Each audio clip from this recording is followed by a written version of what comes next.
Do you know many people are having trouble with setting the clock on their Keurig K-Duo Plus? Don't worry. In this video, we'll show you how you do this. Let's start. Step 1. Power on. Power on the Keurig K-Duo Plus coffee maker by pressing the POWER button. Step 2. Set clock. Use the H/M buttons to set the clock to the correct time. Step 3. Confirm time. Press the blinking brew button to confirm the set time. Step 4. Enable Auto Brew. The clock must be set to use the Auto Brew functionality. Step 5. Ready to use. After setting the clock, the Keurig K-Duo Plus coffee maker is ready to use.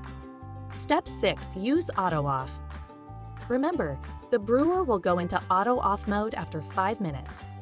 Press POWER to turn it back on. With these steps, you should now be able to set the clock on your Keurig K-Duo Plus coffee maker effortlessly. Still need help?